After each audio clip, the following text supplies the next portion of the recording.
लोग कहते थे, जब हम लोगों ने महाकुंभ के आयोजन को आगे बढ़ाया और उस समय मैंने पहली बैठक नवंबर 2022 में ली, एक सामान्य बैठक ली अधिकारियों की। मैंने कहा भी एक कार्य योजना बनाओ महाकुंभ के आयोजन के लिए, हमें क्या तैयारी करनी है। मेरे पास 1 वर्ष का समय था।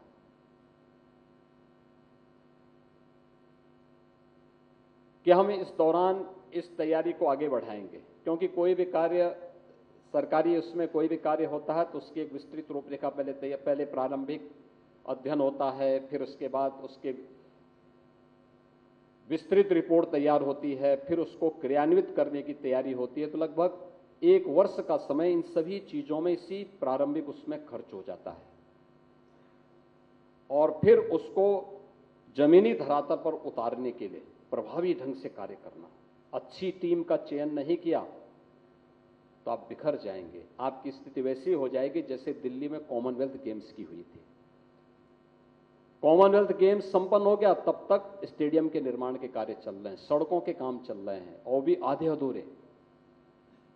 और महाकुंभ के इस विस्तार का मैं अंदाजा पहले से लगा रहा था कि श्रद्धालु आएंगे, लेकिन मैं श्रद्धालु के अंतःकरण के भाव को भी जानता था कि धार्मिक श्रद्धालु अनुशासित होता है।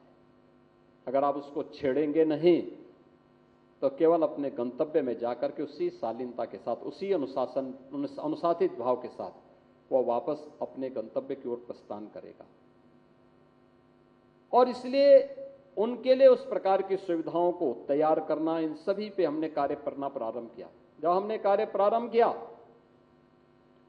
तो लोगों ने कहना शुरू किया कि साहब एक खजाने का पैसा बहाने की तैयारी हो रही है, अनावश्यक रूप से इस पे कौन जरूरत है खर्च करने की। यानी हम लोग आने वाले श्रद्धालुओं के लिए कुछ सुविधा देना चाहते हैं तो कुछ लोगों को उसमें बुराई नजर आ रही थी। उन लोगों ने उसकी क्रिटिसाइज करना शुरू किया। आलोचना भी तथ्यात्मक होना चाहिए, लेकिन नहीं, उनके दिमाग की खुरापात थी।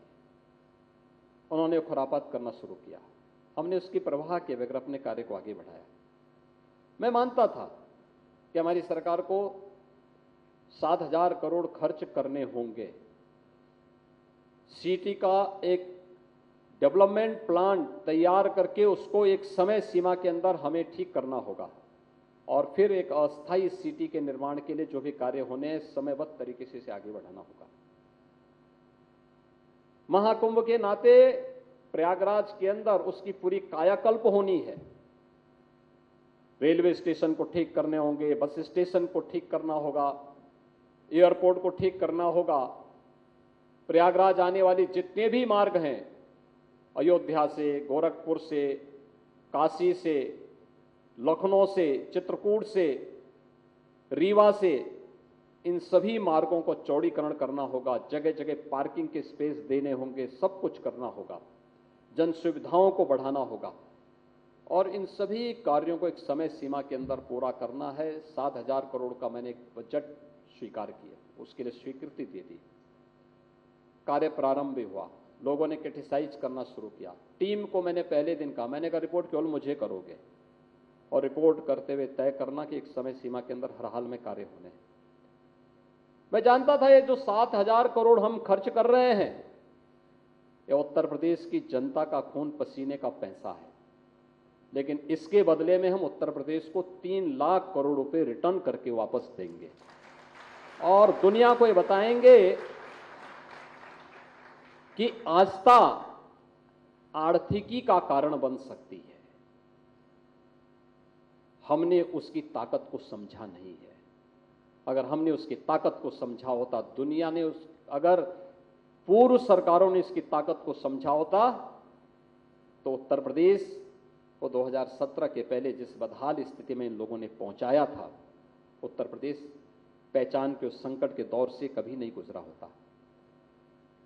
और हम लोग अपने लक्ष्य में सफल रहे। महाकुंभ भव्य और दिव्य हुआ।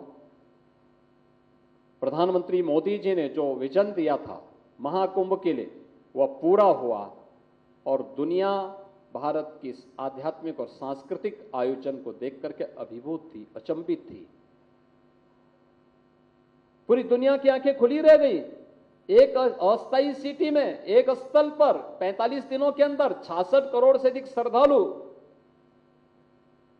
उन लोगों के लिए अकल्पनीय थी जो वहां नहीं आए, लेकिन जो वहां आए थे उनको अभिभूत करने वाली थी।